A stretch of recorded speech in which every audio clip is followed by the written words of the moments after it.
बिस्मिल्लाहिर्रहमानिर्रहीम अस्सलाम वालेकुम। यमनियों की तरफ से इस वक्त इस बात का आदा किया जा रहा है कि जब तक ये सीज़ फायर का मामला किसी एक करवट बैठ नहीं जाता और फिर इस वक्त इसराइल की तरफ से जो जारियत का सिलसिला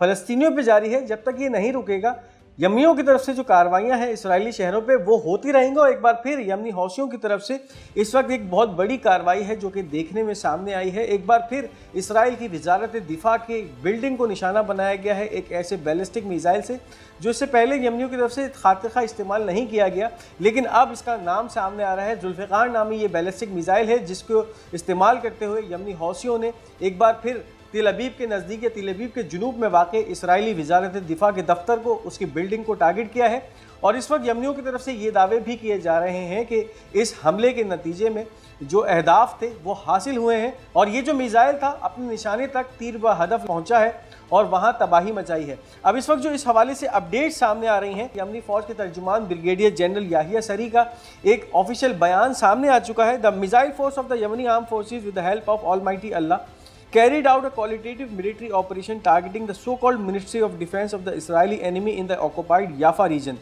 with Zulfiqar ballistic missile. The missile reached its target with high accuracy thanks to Allah and the interception system failed to intercept it. 10 दिनों में दूसरी दफ़ा एक ऐसा हमला हुआ है जिसमें यमन की तरफ से दागा जाने वाला एक बैलिस्टिक मिसाइल इसराइल की तमाम दिफाई लेयर्स को पेनिट्रेट कर दाखिल हुआ है याफा इलाके के अंदर और जुनूबी तिल अबीब के अंदर इसराइली दिफा के इमारत को निशाना बनाया है। यानी फिर इसराइली वजारत दिफा के दफ्तर को टारगेट किया गया है जुल्फ़िकार नामी बैलिस्टिक मिसाइल से। और इस वक्त जो है ये भी खबरें सामने आ रही हैं, ये भी जो है इस वक्त दावे यमनियों ने किए हैं कि ये जो जुल्फ़िकार नामी बैलिस्टिक मिसाइल है इसका एक्यूरेसी रेट इतना हाई था कि ये अपने हदफ तक पहुंचने में कामयाब हुआ है। यानी फिर इस टारगेट को तीर ब हदफ निशाना बनाया है। इसकी एक्यूरेसी के बारे में जो बातें की जा रही हैं, बात करें अगर इस वक्त इसराइल के एयर डिफेंस सिस्टम की, तो एक बार फिर इसराइली एयर डिफेंस सिस्टम इस जुल्फ़िकार नामी बैलिस्टिक मिसाइल को रोकने में नाकाम रहा है। और इस वक्त जो इसराइल से खबरें आ रही हैं, ये खबरें हैं कि इस वक्त इसराइलियों के दरमियान जो शदीद पैनिक की कैफियत है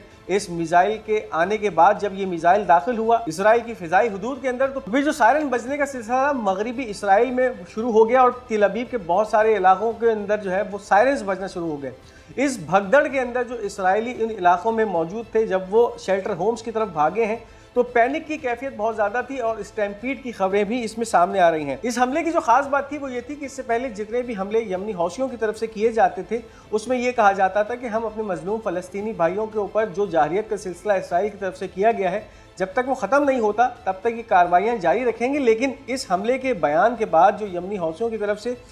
स्टेटमेंट जारी हुआ है वो कुछ इस तरह से है। यमनी मुसल्लह अफवाज ने इस बात का आदा किया है कि वो गज़ा में फ़लस्तीनी मज़ाहिमत के शाना बशाना खड़े होंगे और इसके साथ मिलकर जंगबंदी मुआहिदे पर अमल दरामद के दौरान इसराइली दुश्मन की तरफ से की जाने वाली किसी भी खिलाफ वर्जी या किसी फौजी कशीदगी से फौजी तौर पर ही निपटेंगे। यानी फिर इस सीज़ फायर मुआहिदे के बाद जो इसराइल की तरफ से जो इसकी खिलाफ वर्जी हो रही है, यानी फिर गज़ा के ऊपर जो जारियत का एक सिलसिला है, उसके जवाब में जो ये कार्रवाई है अमल में लाई गई है। और एक बार फिर इसराइल के दारुल हुकूमत याफा या तिल अबीब को निशाना बनाया है इसराइली दिफा की बिल्डिंग को। 10 दिन के अंदर ये दूसरा हमला है जो कि किया गया है यमनी हौसियों की तरफ से इस इमारत के ऊपर और इस वक्त इसके अंदर जुल्फ़िकार नामी मिसाइल इस्तेमाल किया गया है। इससे पहले फ़लस्तीन 2 नामी हाइपरसोनिक मिसाइल से हमला किया था इस बिल्डिंग पे और अब जुल्फ़िकार नामी ये मिसाइल इस्तेमाल किया जा रहा है। अगर बात करते चलें तो माजी में हिज़्बुल्लाह की तरफ से भी इस इमारत को निशाना बनाया गया था जो कि इसराइली वजारत दिफा की इमारत समझी जाती है। और अब यमनियों की तरफ से 10 दिन के अंदर अंदर 2 हमले इस इमारत पे किए गए हैं और साथ साथ ये भी कहा गया है कि अगर इसराइल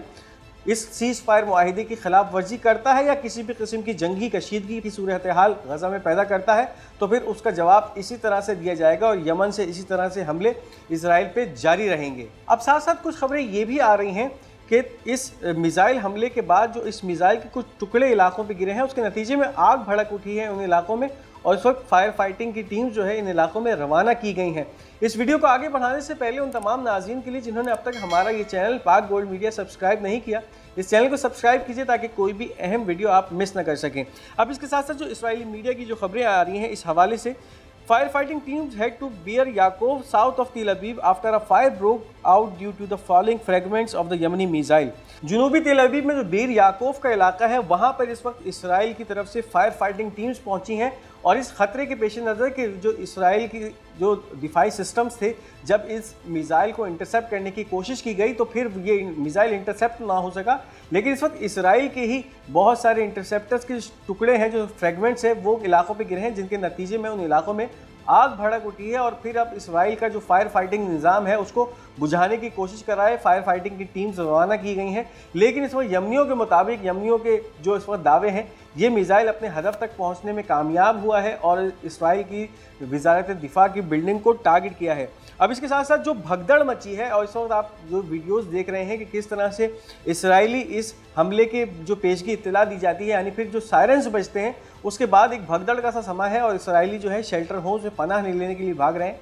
इस हवाले से जो इसराइल की एम्बुलेंस सर्विस है उसकी तरफ से भी खबरें आ रही हैं कि फिर जो इसराइलियों में इस हमले की पेशगी इत्तला के बाद खौफ व हिरास पाया गया और फिर एक जो भगदड़ की सी कैफियत मची, उसके नतीजे में इसराइलियों के जख्मी होने की खबरें आ रही हैं। We dealt with a number of panic cases and injuries while rushing to shelters. अब वो तमाम इसराइली जो इन इलाकों में थे और जैसे ही सायरन्स की आवाज़ें गूंजना शुरू हुई, उन्होंने अब पनाहगाहों की तरफ भागना शुरू कर दिया और फिर बहुत सारे इसराइलियों को जो है ना पैनिक का दौरा पड़ा, पैनिक अटैक हुए उनके ऊपर, और जिसकी वजह से उनके ज़ख्मी होने की खबरें आ रही हैं। इसके साथ साथ जो भगदड़ मची है, जब ये लोग तेज़ी से उन शेल्टर होम्स की तरफ भाग रहे थे ये इसराइली, उस दौरान जो स्टैम्पीड हुआ है उसके अंदर इसराइलियों की ज़ख्मी होने की खबरें आ रही हैं। तो ये वो कैफियत है, ये वो खौफ है कि जब यमन की तरफ से कोई मिसाइल हमला किया जाता है, ड्रोन्स दागे जाते हैं और फिर इसराइल के अंदर जो सायरन्स बजने का सिलसिला शुरू होता है, तो इसराइली अपनी जानें बचा के जिस तरह से भागते हैं और उस भगदड़ के नतीजे में बहुत सारे इसराइली जख्मी होते हैं। तो इसी तरह का एक इंसिडेंट आज भी वो है कि जब काफ़ी सारे इसराइलियों को जो है वो एक पैनिक अटैक हुआ इस हमले के पहले,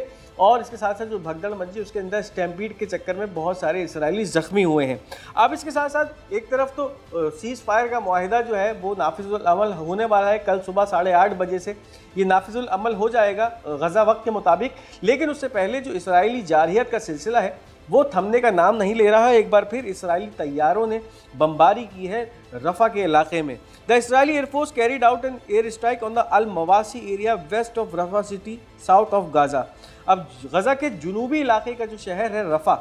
वहाँ पर ये कार्रवाई हुई है, यानी फिर रफ़ा के मगरिबी हिस्से का अल मवासी का इलाका, वहाँ इसराइली तैयारों की तरफ से बमबारी की गई है और इस बमबारी के नतीजे में इस वक्त फ़लस्तीनियों की शहादतों की और ज़ख्मी होने की खबरें सामने आ रही हैं। मुसलसल यही लग रहा है कि इसराइल जो है इस डील को किसी भी तरह से ताराज करने की, इसको थ्वार्ट करने की कोशिशों में लगा हुआ है और इस तरह के ओछे हथकंडे इस डील यानी इस जंगबंदी के मुआहिदे के बावजूद भी इसराइल की तरफ से देखने में सामने आ रहे हैं। अब इसके साथ साथ अल-कुद्स के मिलिट्री स्पोक्सपर्सन की तरफ से भी कुछ बयानात इन्हीं ताज़ा तरीन इसराइली हमलों के हवाले से सामने आए हैं। The intensity of bombing leads to 2 paths. The families of prisoner receive their sons in coffin और इन देयर होम। अब इस वक्त इन जो ताज़ा तरीन हमलों की लहर हुई है, जो बमबारी की लहर शुरू हुई है, और इसके हवाले से इस वक्त अल-कुद्स ब्रिगेड के मिलिट्री तर्जुमान का ये बयान आया है कि ये जिस तरह की बमबारी इस वक्त इसराइल कर रहा है इस जंगबंदी के मुआहिदे के बाद भी, तो इससे होगा क्या? इससे 2 चीज़ें होंगी।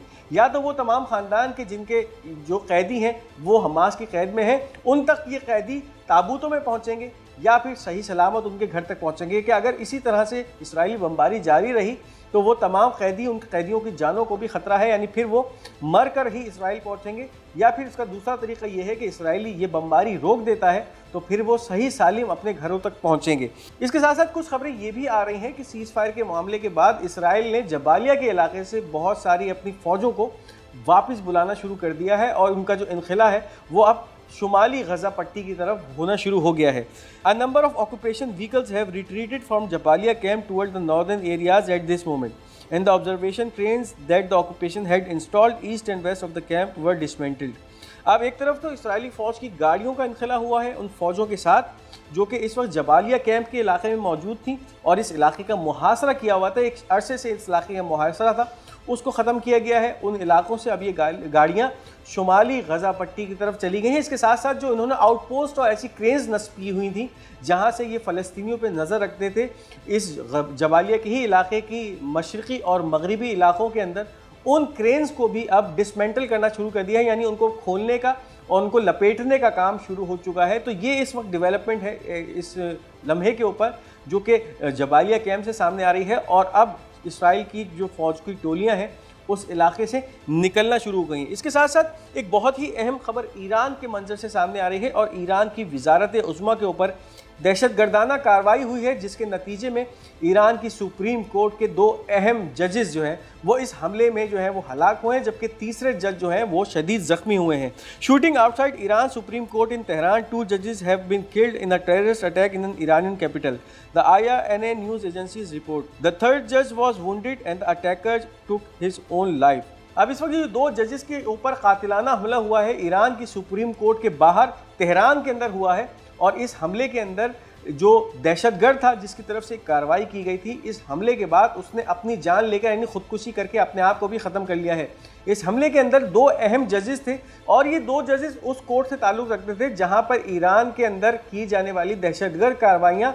या जासूसी की कार्रवाइयों के फैसले सुनाए जाते थे, तो इनको जो है वो टारगेट किया गया है। इनमें से 2 जजेस मौके पर ही जाँ बहक हो चुके हैं, जबकि एक जो जज हैं वो काफ़ी शदीद ज़ख्मी है। और इस वक्त ईरानी जुडिशरी की तरफ से इस मामले को वाज़े कह दिया गया है कि ईरान के ऊपर एक बैरूनी दहशतगर्द कार्रवाई है जिसके अंदर के ही लोग इस्तेमाल किए गए हैं। अब इस वक्त ये इब्तिदाई इत्तलात हैं और आने वाले वक्त में अब जब इसकी इन्वेस्टिगेशन शुरू होंगी तो फिर इसके ताने बाने भी पता चलेंगे कि कहाँ से मिलते हैं और किसके इल्मा पे ये कार्रवाइयाँ की गई हैं, क्योंकि इस वक्त एक बहुत बड़ा मामला खड़ा हो चुका है। ईरान के अंदर 2 हाजिर सर्विस जजेस को जो है अदालत के बाहर जहाँ बहक कर दिया गया है, और इससे ये भी अंदाज़ा होता है कि ईरान के अंदर जो बाहर का इन्फ्लुएंस है वो कितना ज़्यादा है, यानी फिर बाहर के जो एजेंट्स हैं वो ईरान के अंदर कितनी आसानी से अपनी कार्रवाइयाँ कर गुजर रहे हैं। तो फिर अब जो आने वाला वक्त है उसके अंदर इसकी कड़ियाँ मिलाई जाएंगी और फिर पता चलेगा कि ये जो दहशतगर्द कार्रवाई ईरान के जजेस के ऊपर की गई है इसके अंदर किसका हाथ है, कौन मुलव्विस है। तो ये थी इस वक्त की अहम अपडेट। इस वीडियो को लाइक और शेयर करना मत भूलिएगा। हमारा ये चैनल पाक गोल्ड मीडिया, इसको ज़रूर सब्सक्राइब कीजिएगा